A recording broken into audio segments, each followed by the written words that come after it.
দীর্ঘ ১৪ মাস পর আগামী বৃহস্পতিবার ইংল্যান্ডের বিপক্ষে ২ ম্যাচ টেস্ট সিরিজের প্রথমটিতে মাঠে নামছে বাংলাদেশ। এ বছরে এটিই হবে টাইগারদের প্রথম টেস্ট। এই ম্যাচে বাংলাদেশের ২০ উইকেট নেয়ার সামর্থ্য আছে বলে মনে করেন অলরাউন্ডার সাকিব আল হাসান। দীর্ঘদিন পর টেস্ট খেলতে নামলেও তাতে খেলায় কোনো প্রভাব ফেলবে না বলে মনে করেন সাকিব। ঘরের মাঠে সিরিজগুলোতে সাধারণত বাংলাদেশ ফ্ল্যাট উইকেটে খেলে থাকে, আর এ কারণেই প্রতিপক্ষকে অল আউট করা অনেক কঠিন হয়ে যায় বলে মনে করেন সাকিব। তবে বোলারদের জন্য যদি উইকেট বানানো হয় তাহলে প্রতিপক্ষের ২০টি উইকেট তুলে নেয়ার যোগ্যতা রাখে বাংলাদেশ, এমনটাই জানালেন এ বিশ্বসেরা অলরাউন্ডার। মঙ্গলবার চট্টগ্রামের জহুর আহমেদ চৌধুরী স্টেডিয়ামে সাংবাদিকদের সাকিব বলেন, উইকেটের উপর অনেক কিছু নির্ভর করে।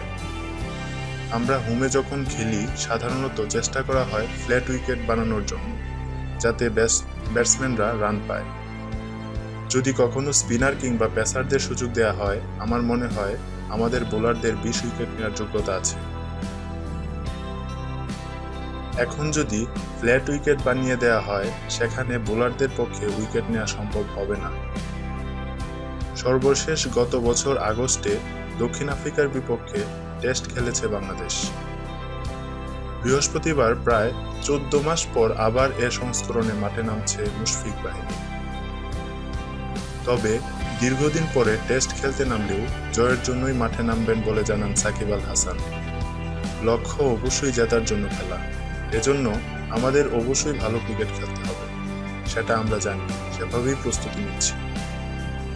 সোমবার সংবাদ সম্মেলনে প্রতিপক্ষের ২০ উইকেট নিতে পারবেন কিনা এ নিয়ে যথেষ্ট সন্দেহ প্রকাশ করেছিলেন দলের প্রধান কোচ হাতুরু সিং। তবে কোচের আস্থা না থাকলেও সতীর্থদের উপর দারুণ আস্থা রয়েছে বিশ্বসেরা অলরাউন্ডার সাকিবের। খেলাধুলা জগতের সর্বশেষ সংবাদ পেতে আমাদের চ্যানেলটি সাবস্ক্রাইব করুন এবং অবশ্যই ভিডিওটিতে লাইক, কমেন্ট এবং শেয়ার করতে ভুলবেন না। ধন্যবাদ।